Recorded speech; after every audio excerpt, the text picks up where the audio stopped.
जय हिंद बालकों, आप लोगों का हमारी क्लास में वेलकम है, स्वागत है। मैं डॉक्टर अमित कुमार पांडे आज इस नए वीडियो लेक्चर में पी ब्लॉक के 16 ग्रुप को एक्सप्लेन करूंगा, 6A ग्रुप को एक्सप्लेन करूंगा, ऑक्सीजन फैमिली को एक्सप्लेन करूंगा या चैल्कोजेन फैमिली को एक्सप्लेन करूंगा। ठीक है, इस कोरोना पेंडेमिक की सिचुएशन में आप घर में रह करके पढ़ रहे होंगे, चीज़ों को सीख रहे होंगे, डे बाय डे आप अपनी रैंक को इम्प्रूव कर रहे होंगे।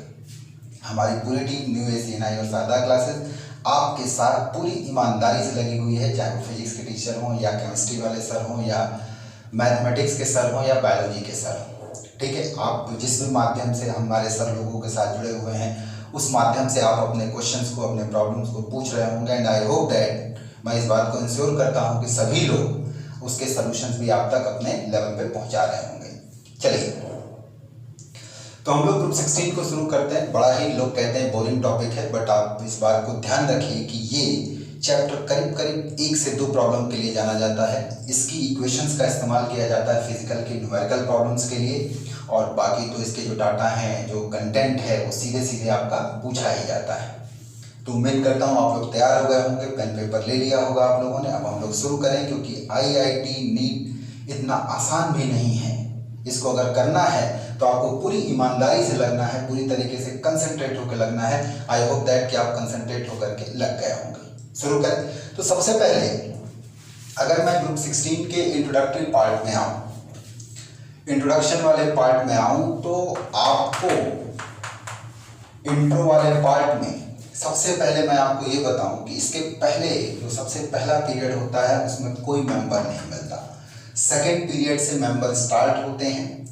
ऑक्सीजन है, सल्फर है, सिल्यूरियम है, टेल्यूरियम है, पोलोनियम है। इसको याद करने का ट्रिक भी है, उस से टीपो, उ सा से T.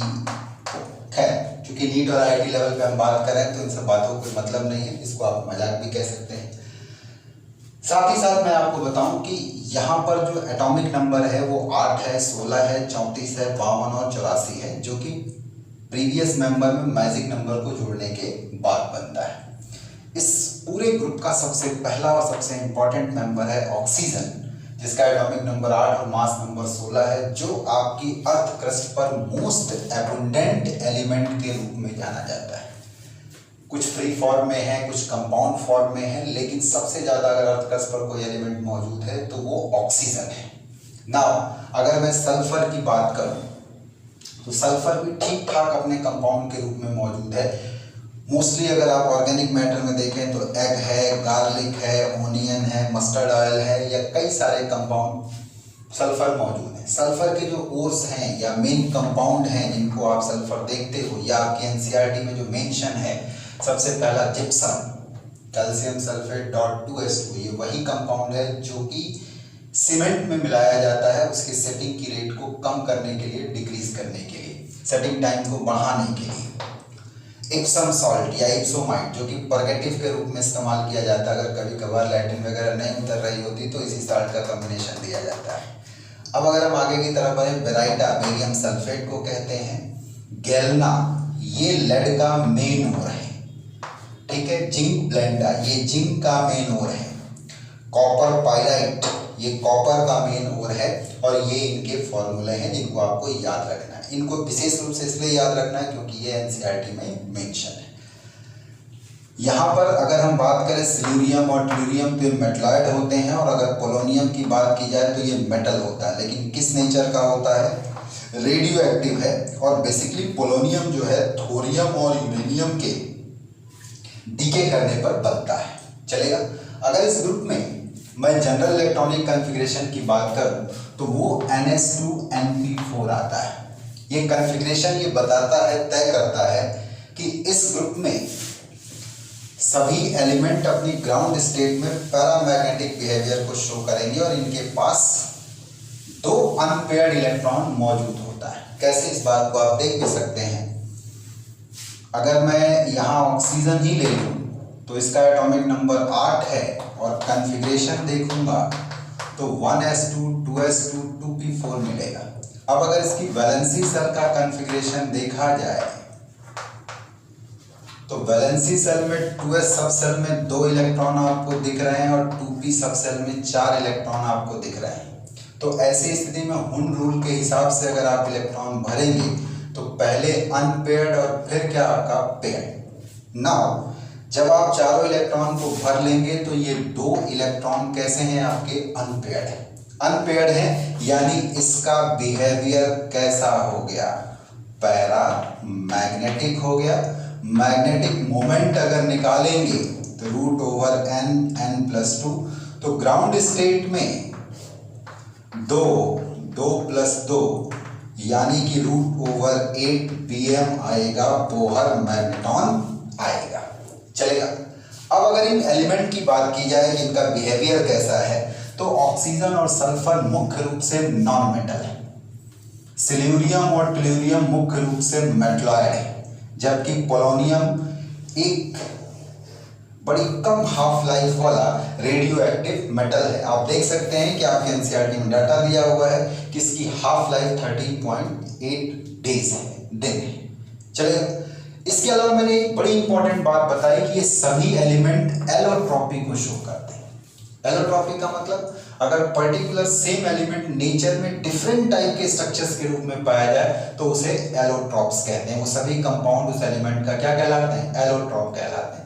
Oxygen multiple bond formation की वजह से एलोट्रॉपी शो करता है और सल्फर सिंगल बॉन्ड फॉर्मेशन की वजह से शो करता है। जैसे अगर आप ऑक्सीजन के देखें तो 2 एलोट्रॉप हैं, एक O2 मॉलिक्यूल और दूसरा O3 मॉलिक्यूल। जबकि सल्फर के देखें तो बड़े 1000 डिग्री सेंटीग्रेड के आसपास डाई एटॉमिक सल्फर आपको देखने के लिए मिल जाता है, क्योंकि इस टेम्परेचर पर ये पाई बॉन्ड क्या होता है, स्टेबल होता है। जबकि अगर रूम टेम्परेचर पे देखेंगे तो ये sp स्टैंड नहीं करेगा। इसी तरीके से अगर मैं S6 की बात करूं तो S6 अपने कई प्रकार के स्ट्रक्चर में देखने को मिलता है, जैसे चेयर फॉर्म, ये बोर्ड फॉर्म, ये ऐसे। यहाँ हर एक पॉइंट पर एक सल्फर एटम मौजूद होगा और इसमें सल्फर सल्फर बॉन्ड पाए जाते हैं। साथ ही साथ इस सल्फर के पास देखेंगे हर एक पॉइंटेड जो सल्फर हमने यहाँ दिखाया हुआ है, यहाँ पर एक एलिमेंट है और इस पर 2 लोन पेयर आपको दिखाई पड़ेंगे। तो ये चेयर और बोर्ड फॉर्म है। इसी तरीके से आप एसेट देख सकते हैं। एसेट का स्ट्रक्चर पकड़ रिंग शेप होता है, क्राउन शेप होता है, ऐसे पकड़ रिंग शेप या क्राउन शेप आपको ये दिखाई पड़ता है। तो ये सल्फर एलोट्रॉपी इसलिए शो करता है क्योंकि इसमें मल्टीपल बॉन्ड स्टेबल नहीं होता और ये सिंगल बॉन्ड बनाने की एबिलिटी को रखता है। ये पकड़ शेप या कौन सा क्राउन शेप इसको हम लोग बोलते हैं, पकड़ शेप और क्राउन शेप बोलते हैं। चल जाएगा। बोलो भाई, यहाँ O2 का आप देख रहे हैं, जिस तरीके से O2 पैरामैग्नेटिक है उसी तरीके से S2 भी पैरामैग्नेटिक है। अभी इनके सारे डिटेल बातें हम लोग करेंगे। तो मुझे लगता है कि इंट्रो वाले पार्ट में आपने ये देख लिया कि इन एलिमेंट का बिहेवियर क्या है। अब हम छठे ग्रुप में आगे की तरफ बढ़ेंगे, एटॉमिक और फिजिकल प्रॉपर्टीज को लेकर के। एटॉमिक प्रॉपर्टीज वो जो कि इलेक्ट्रॉनिक कॉन्फ़िगरेशन पर निर्भर करती हैं, और फिजिकल प्रॉपर्टीज वो जो मैटर बनाने वाले पार्टिकल के बीच लगने वाले फोर्स ऑफ अट्रैक्शन पर निर्भर करती हैं।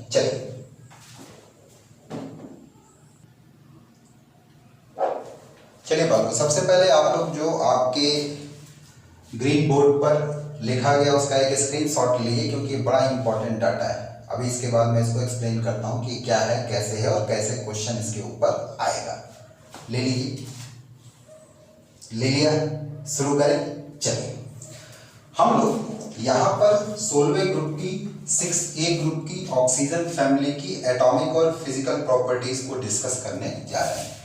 एटॉमिक प्रॉपर्टीज वो होती हैं जो कि इलेक्ट्रॉनिक कॉन्फ़िगरेशन से डिसाइड होती हैं, जैसे साइज हो गया, आयोनाइजेशन हो गया, इलेक्ट्रॉन गेन एंथैल्पी हो गया, इलेक्ट्रोनेगेटिविटी हो गया। तो ये सब एटॉमिक प्रॉपर्टीज हैं। फिजिकल प्रॉपर्टीज वो हैं जो पर्टिकुलर मैटर बनाने वाले पार्टिकल के बीच लगने वाले फोर्स ऑफ अट्रैक्शन से तय होती हैं, मुख्य रूप से जैसे डेंसिटी हो गया, मेल्टिंग पॉइंट हो गया, बॉइलिंग पॉइंट हो गया। और हल्का सा डिटेल हमने इन एलिमेंट के केमिकल प्रॉपर्टीज में पाई जाने वाली वैलेंसी को एक्सप्लेन करने के लिए ऑक्सीडेशन स्टेट का सहारा लिया है। चलेगा। तो सबसे पहले अगर मैं कोवैलेंट रेडियस की बात करूं, element element single bond radius की बात करूं, तो ग्रुप में ऊपर से नीचे आएंगे तो ये बढ़ता जाता है, क्योंकि नंबर ऑफ सेल जो होती है बढ़ती चली जाती है।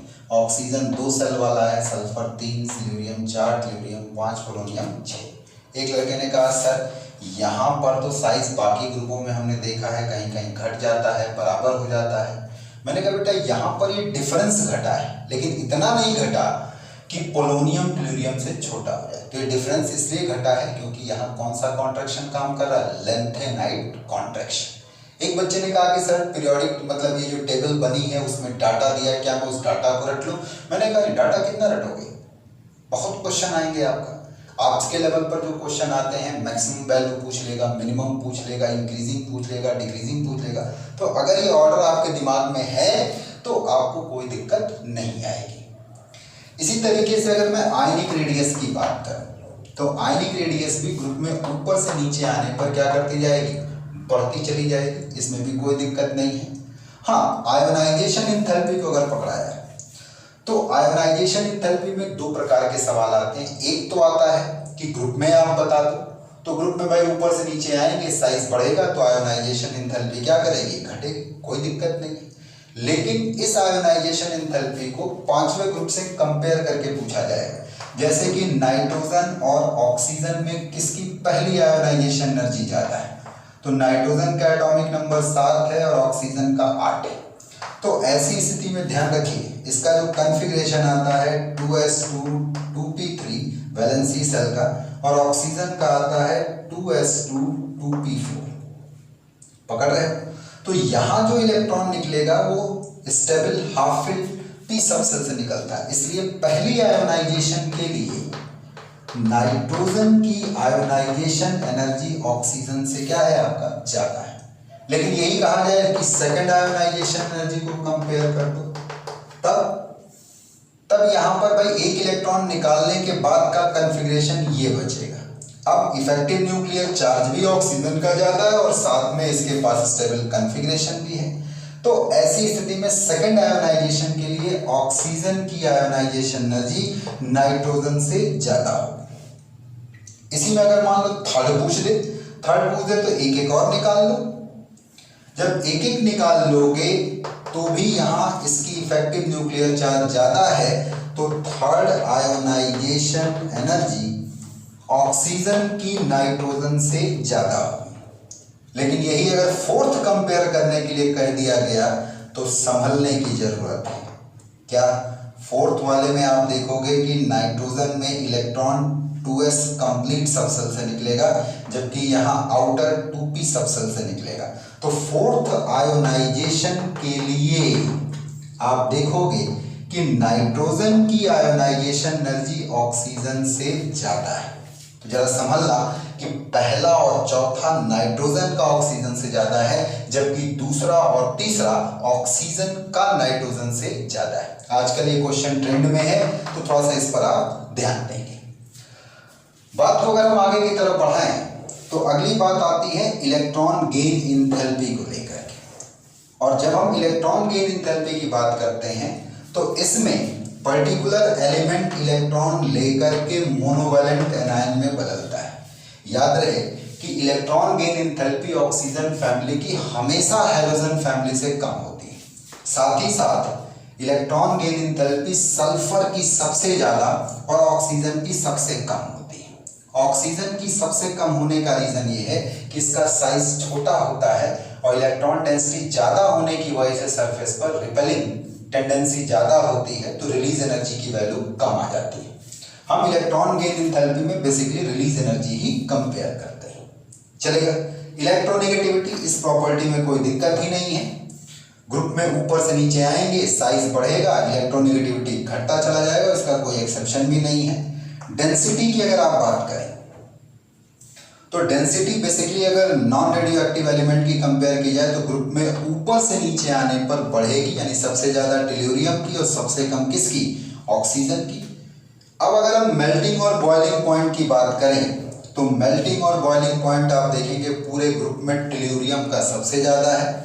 पोलोनियम का टेल्यूरियम से भी कम होता है, ग्रुप में ऊपर से नीचे जाते हैं तो मेल्टिंग और बॉइलिंग पॉइंट बढ़ते हैं कहाँ तक, टेल्यूरियम तक।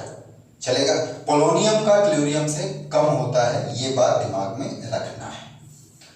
चलेगा, अब इस पर सवाल कैसे आएगा, अगर मैं क्वेश्चंस की बात करूं तो कैसे क्वेश्चन आएगा, और ये सारा ऑर्डर मैंने आपकी एनसीईआरटी की एटॉमिक और फिजिकल प्रॉपर्टीज वाले टेबल को दिमाग में रख करके बनाया है।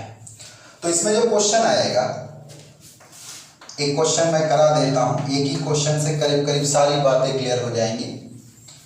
Give the answer of following question, give the answer of following question according to given data, दिए गए डाटा के आधार पर, अकॉर्डिंग टू गिवन डाटा या अकॉर्डिंग टू गिवन ऑप्शन कर लो। चलिए, पहला ऑक्सीजन है, दूसरा सल्फर है, तीसरा सिल्यूरियम है और चौथा टेल्यूरियम। क्लियर? मेरा सबसे पहला सवाल है कि which of the following have maximum boiling point, क्या जवाब होगा, टेल्यूरियम। तो मैं अगर मैक्सिमम बॉइलिंग पॉइंट पूछ सकता हूं तो मिनिमम पूछूंगा तो ऑक्सीजन, डिक्रीजिंग ऑर्डर पूछ बैठूं तो tellurium, selenium, sulphur, oxygen, increasing order पूछ बैठूं तो ऑक्सीजन, सल्फर, सिल्यूरियम, टेल्यूरियम। चल जाएगा कि नहीं? तो मैंने सिर्फ एक मुद्दा बनाया मेल्टिंग पॉइंट को, या एक मुद्दा बनाया बॉइलिंग पॉइंट को।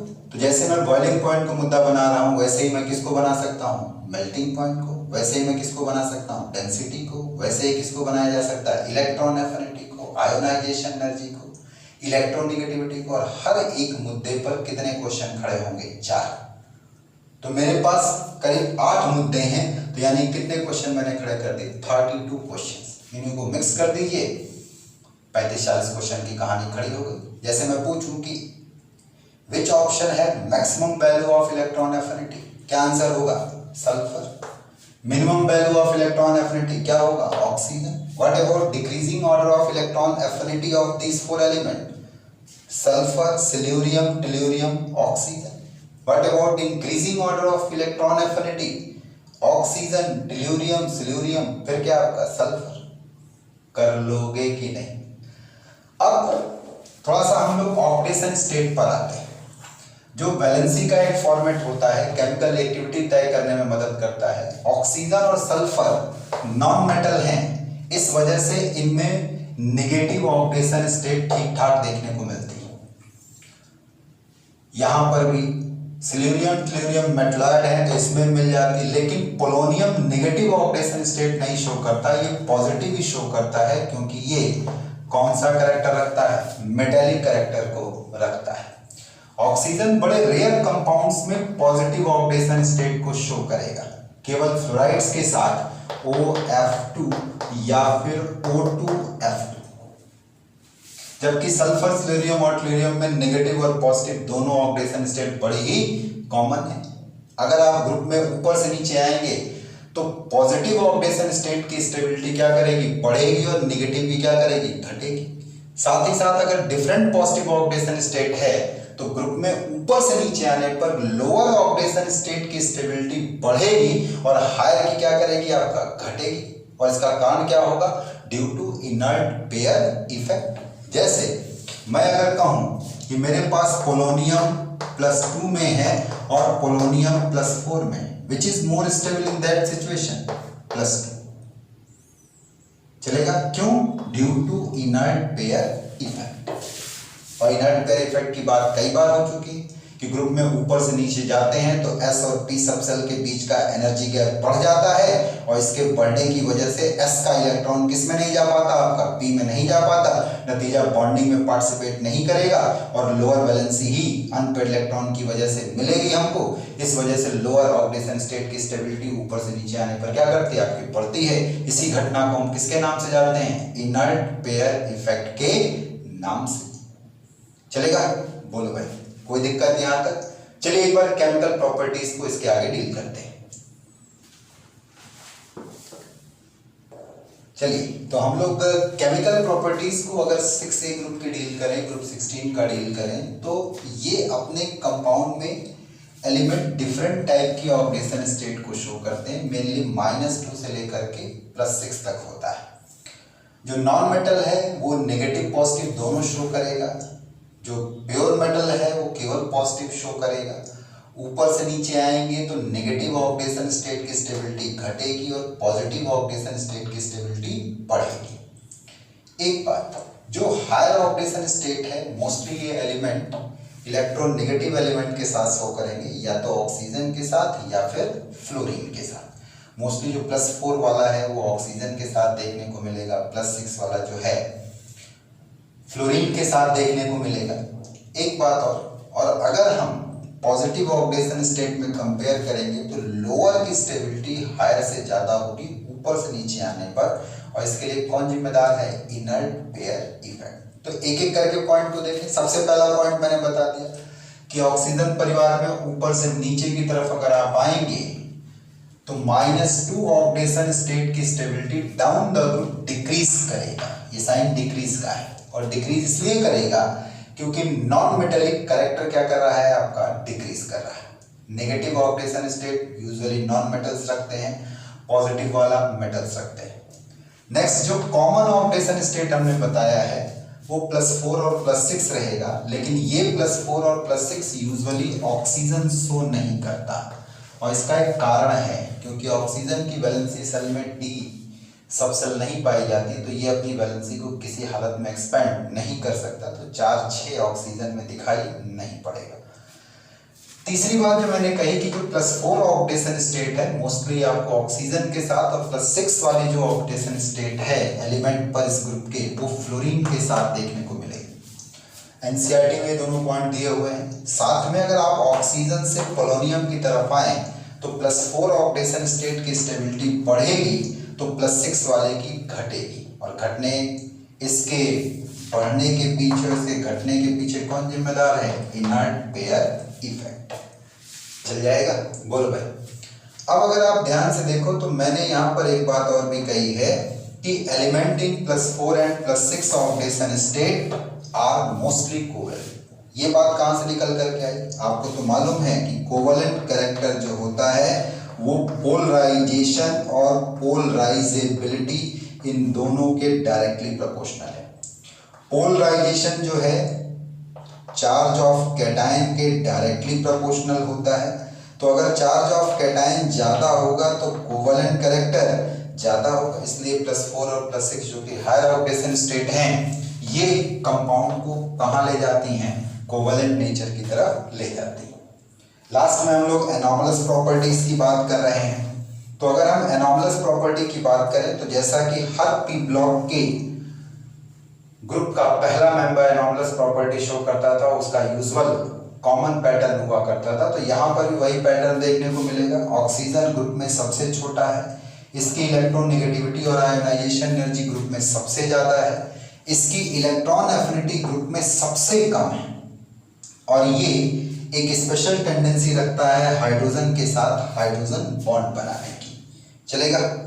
लास्ट और सबसे इंपॉर्टेंट बात कि इस ऑक्सीजन के पास वैलेंसी सेल में वैकेंट d ऑर्बिटल नहीं है, जिसकी वजह से ये अपनी वैलेंसी को एक्सपेंड नहीं कर पाता और 4 और 6 इन ऑक्सीजन स्टेट में दिखाई नहीं पड़ता है।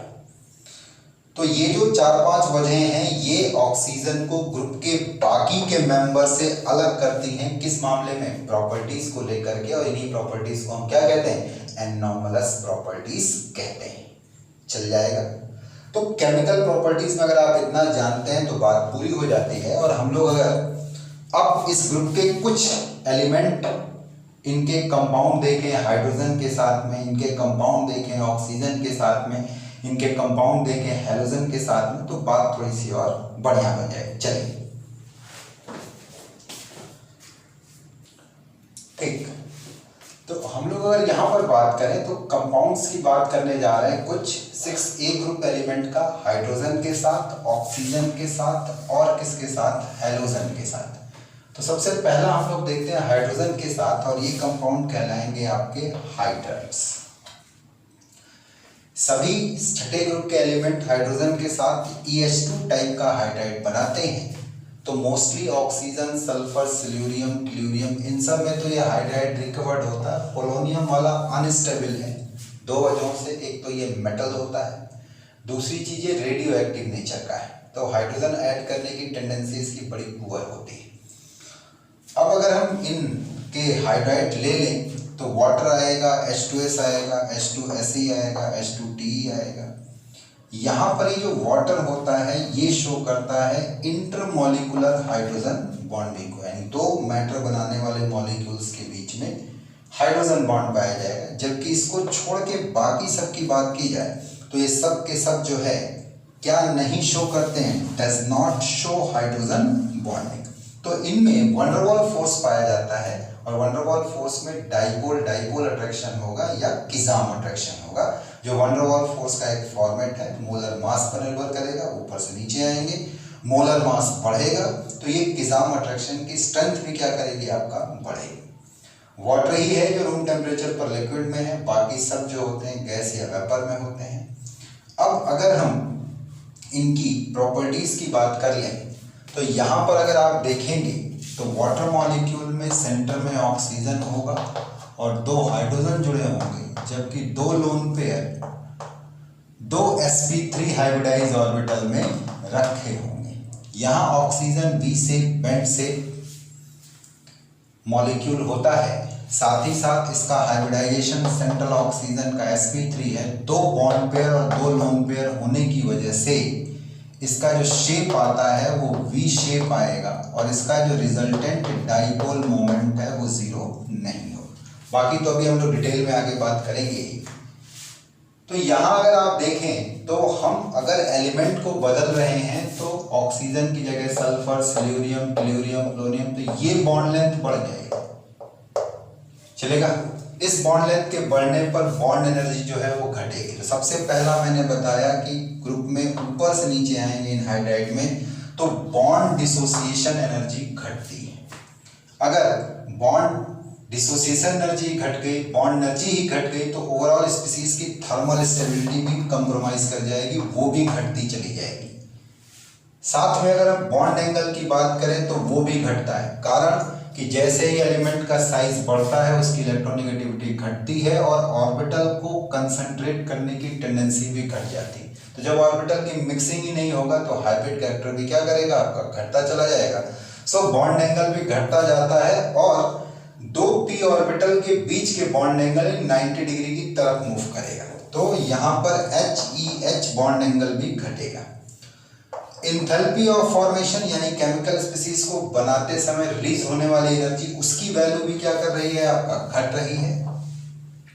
एसिडिक नेचर की अगर हम बात करें तो ग्रुप में ऊपर से नीचे आने पर एसिडिक नेचर क्या करेगा, आपका बढ़ेगा, कारण ये बॉन्ड लेंथ बड़ी है तो बॉन्ड कमजोर है, तो ये बॉन्ड अगर टूटेगा तो हाइड्रोजन आसानी से क्या होगी, आपका रिलीज हो जाएगी। और जो कंपाउंड H+ आयन जितनी आसानी से रिलीज करता है उतना तगड़ा एसिडिक कैरेक्टर को शो करेगा।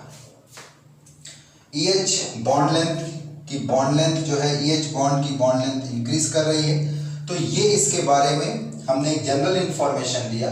फिर हम इसके बॉइलिंग और मेल्टिंग पॉइंट पर आएंगे। तो बॉइलिंग और मेल्टिंग पॉइंट फिजिकल प्रॉपर्टी है जो कि इंटरपार्टिकल फोर्स ऑफ अट्रैक्शन से डिसाइड होता है। चूंकि वाटर हाइड्रोजन बॉन्डिंग शो करता है इस वजह से आप देखेंगे कि वाटर का बॉइलिंग पॉइंट और मेल्टिंग पॉइंट इन सभी हाइड्राइड में सबसे ज्यादा है। बाकी ग्रुप में ऊपर से नीचे आएंगे तो मेल्टिंग पॉइंट या बॉइलिंग पॉइंट बढ़ता जाएगा क्योंकि मोलर मास बढ़ रहा है, इसीलिए टेल्यूरियम, सिल्यूरियम और सबसे कम किसका है, H2S का है। एक लास्ट इंफॉर्मेशन जो आपके एनसीईआरटी में दिया हुआ है कि जो सभी हाइड्राइड्स हैं, all the hydride except water possess reducing property and this character increases down the group। ये कैरेक्टर ग्रुप में ऊपर से नीचे आने पर क्या करेगा, आपका बढ़ेगा। लेकिन कौन नहीं शो कर रहा है, वाटर। वाटर रिड्यूसिंग प्रॉपर्टी को शो नहीं करता।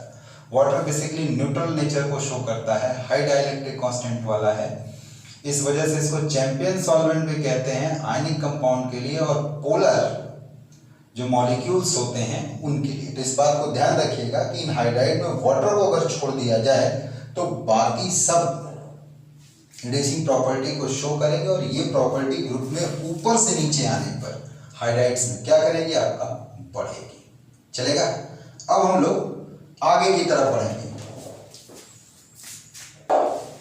चलिए, तो अब हम लोग अगर आगे की तरफ बढ़ें तो हम 6A ग्रुप के कंपाउंड देखेंगे ऑक्सीजन के साथ, जिन्हें बेसिकली ऑक्साइड्स कहा जाएगा, क्योंकि इन कंपाउंड्स में ऑक्सीजन ज़्यादा इलेक्ट्रोनेगेटिव होगा और 6A ग्रुप का एलिमेंट कम इलेक्ट्रोनेगेटिव होगा। तो आप अगर ध्यान से देखें तो ये दो प्रकार के ऑक्साइड बनाते हैं, एक EO2 और दूसरा EO3 टाइप का। E यहाँ पे 6A ग्रुप का एलिमेंट है, जैसे सल्फर, सिल्यूरियम, टेल्यूरियम और पोलोनियम। तो हम लोग बेसिकली ऑक्साइड की स्टडी सल्फर, सिल्यूरियम और टेल्यूरियम की करेंगे। पोलोनियम रेडियो एक्टिव है, तो इस वजह से इसके ऑक्साइड की बहुत कम स्टडी हो पाएगी। अब अगर आप ध्यान से देखें तो ऑक्सीजन और सल्फर दोनों जो ऑक्साइड बनाए हैं ऑक्सीजन के साथ में, वो गैसेस है, जबकि सिलीनियम डाइऑक्साइड क्या है, आपका सॉलिड है। अगर आप इन ऑक्साइड में डाइऑक्साइड की अगर आप बात करें और SO2 से TiO2 की तरफ आए तो इनकी रिड्यूसिंग प्रॉपर्टी घटती है या ऑक्सीडाइजिंग प्रॉपर्टी क्या करती है, आपका बढ़ती है। कारण साइज ऑफ सेंट्रल मेटल बढ़ेगा तो पॉजिटिव चार्ज गेन करने की टेंडेंसी बढ़ेगी और रिड्यूसिंग प्रॉपर्टी घटेगी, साथ ही साथ ऑक्सीडाइजिंग प्रॉपर्टी क्या करेगी, आपका बढ़ेगी। तो यहाँ पे मैंने इस पॉइंट को लिख भी दिया है अलग से कि practically SO2 is reducing agent while tellurium dioxide is oxidising agent. चलेगा। अब अगर हम इनके ट्राइऑक्साइड्स की बात करें, हम लोग इनके ट्राइऑक्साइड्स की बात करें तो SO3, SeO3, TiO3 जो कि +6 ऑक्सीडेशन स्टेट में होंगे, ये बनाते हैं। ये सभी ट्राइऑक्साइड एसिडिक नेचर के होते हैं, कोवलेंट नेचर के होते हैं। और अगर आप SO3 से TiO3 की तरफ जाओगे तो ये एसिडिक नेचर क्या करेगा, आपका घटेगा, कोवलेंट नेचर क्या करेगा, आपका घटेगा। तो मैंने इस बात को भी क्लियर कर दिया है कि both property decreases down the group. SO3 से TiO3 की तरफ जाने पर दोनों ही प्रॉपर्टियां क्या करेंगी, आपका डिक्रीज करेंगी। बात आती सवाल कैसे आएगा, वही 4 ऑप्शन दे देगा, maximum value, minimum value, decreasing और क्या आपका इंक्रीजिंग ऑर्डर। और अगर आपके दिमाग में टेंडेंसी है, इनको आपने डील किया हुआ है, तो 2 कौड़ी का सवाल और नहीं किया है तो जन्मों का क्वेश्चन। चलेगा। बात को हम लोग आगे की तरफ बढ़ाते हैं और अब हम लोग देखेंगे इनके हैलाइड्स। तो अब अगर हम लोग हैलाइड्स की बात कर लें 5A ग्रुप के हैलोजन के साथ में इस ग्रुप के कंपाउंड, तो ध्यान से देखिए कई प्रकार के हैलाइड्स बनाते हैं। EX2, EX4, EX6, जहाँ E से हमारा मतलब ऑक्सीजन, सल्फर, सिल्यूरियम, टेल्यूरियम से, X से हमारा मतलब फ्लोरीन, क्लोरीन, ब्रोमीन, आयोडीन से। तो मैं आपको बताऊं, अगर पर्टिकुलर किसी एक एलिमेंट के डिफरेंट हैलाइड्स लोगे तो उसमें सबसे ज़्यादा स्टेबिलिटी किसकी होगी, फ्लोराइड्स की, और सबसे कम किसकी होगी, आयोडाइड की। फ्लोराइड इसलिए होती है कि स्टेरिक हिंड्रेंस कम होता है, बॉन्ड मजबूत होता है, आयनिक कैरेक्टर के साथ में बॉन्ड होता है। और आयोडाइड की इसलिए सबसे कमजोर होगी क्योंकि बॉन्ड कमजोर होता है, स्टेरिक रिपल्सन ज़्यादा होता है और कोवलेंट कैरेक्टर मौजूद होता है। तो ये तीनों फैक्टर इसको जहाँ अनस्टेबल करते हैं, ये 3 फैक्टर आयनिक वाले, मजबूत बॉन्ड वाले, इसको ज़्यादा स्टेबल बनाते हैं। इसलिए इन हैलाइड्स में अगर स्टेबिलिटी ट्रेंड देखना हो तो सबसे ज़्यादा फ्लोराइड का और सबसे कम किसका आएगा, आयोडाइड का। बात को आगे की तरफ बढ़ाएं, अगर हम हेक्साहैलाइड की बात करें तो आप ये देखिए जो हेक्साहैलाइड है वो EF6 टाइप का है, ये नोन है, लेकिन कौन नहीं इसको बनाता, ऑक्सीजन नहीं बनाता। सल्फर वाला थोड़ा सा डाउटफुल लगता है, लेकिन ये भी पाया जाता है। इसमें सभी 6 सल्फर फ्लोरीन बॉन्ड एक जैसे होते हैं, रूम टेम्परेचर पर ये गैस में होता है और ऑक्टाहेड्रल ज्योमेट्री को रखता है। ऑक्टाहेड्रल इसलिए क्योंकि जो ये बॉन्ड बनते हैं ये एक जैसी एनर्जी और एक जैसे लेंथ के, ये 6 बॉन्ड एक जैसी लेंथ के होते हैं। इसी में अगर हम टेट्राहैलाइड की बात करें तो बेसिकली सल्फर का जो टेट्राहैलाइड है वो गैस में, सिल्यूरियम टेट्राफ्लोराइड लिक्विड में और टेल्यूरियम टेट्राफ्लोराइड जो होगा रूम टेम्परेचर पर सॉलिड में होगा। अगर आप इसका स्ट्रक्चर देखेंगे तो इसका स्ट्रक्चर बड़ा इंटरेस्टिंग आता है। 2 फ्लोरीन एक्सियल पर होता है बड़ी बॉन्ड के साथ, और 2 फ्लोरीन इक्वेटोरियल पर होता है छोटी बॉन्ड के साथ। साथ में इक्वेटोरियल पर ही एक लोन पेयर भी होता है। हाइब्रिडाइजेशन अगर आपको देखना हो तो इसका हाइब्रिडाइजेशन जो आएगा ऐसे, इसका जो हाइब्रिडाइजेशन आएगा वो sp3d आएगा। अगर आप इसकी ज्योमेट्री देखेंगे तो ट्राइगोनल बाई पिरामिडल आएगी, लेकिन जब शेप की बात करेंगे तो इसका शेप सीसा शेप होता है, जिसपे वो बच्चे झूलते हैं ऐसे ऐसे, इसको हम लोग सीसा शेप कहते हैं। सीसा शेप होगा। इसमें अगर आप देखेंगे तो सभी सल्फर फ्लोरीन बॉन्ड की बॉन्ड लेंथ एक जैसी नहीं होगी। जो एक्सियल है वो बड़ा बॉन्ड लेंथ है, जो इक्वेटोरियल है वो छोटा बॉन्ड लेंथ है। पकड़ रहे हैं? साथ ही साथ लोन पेयर जो होगा वो इक्वेटोरियल पोजीशन पर मौजूद होगा। रिजल्टेंट डाइपोल मोमेंट निकालेंगे वो 0 नहीं आएगा, यानी ये कैसा मॉलिक्यूल होगा? पोलर मॉलिक्यूल हो। तो जो शेप आपको SF4 में मिलेगा वही सिल्यूरियम टेट्राफ्लोराइड, वही ट्यूरियम टेट्राफ्लोराइड में, अगर ये मॉलिक्यूलर फॉर्म में है तो। लास्ट में एक बड़ी इंपॉर्टेंट बात हमने यहाँ बताई है कि जो इनके मोनोहैलाइड्स होते हैं वो नेचर में फ्री नहीं होते, वो डाइमर की शक्ल में पाए जाते हैं। जैसे SF नहीं पाया जाएगा, S2F2, S2Cl6, S2Br2Cl6 नहीं, S2Cl2, S2Br2, Se2Cl2 ऐसे पाया जाएगा, चलेगा। और इन डाइमर की एक बड़ी खास बात होती है कि हल्का सा जैसे ही आप इनको हीट करते हैं ये डिसप्रोपियोनेट होने की टेंडेंसी को रखते हैं, डिसप्रोपियोनेशन की टेंडेंसी को रखते हैं। डिसप्रोपियोनेशन पर्टिकुलर सेम रिएक्शन जिसमें कि सेम एलिमेंट 3 टाइप की ऑक्सीडेशन स्टेट को शो करता है, डिसप्रोपियोनेशन कहते हैं। तो यहाँ ये सिल्यूरियम क्लोराइड में आप अगर ध्यान से देखो तो ये 3 अलग अलग ऑक्सीडेशन स्टेट में है। यहाँ ये 0, यहाँ ये +4, यहाँ ये +1 है। तो ये काहे की रिएक्शन हो गई? डिसप्रोपियोनेशन की रिएक्शन हो गई।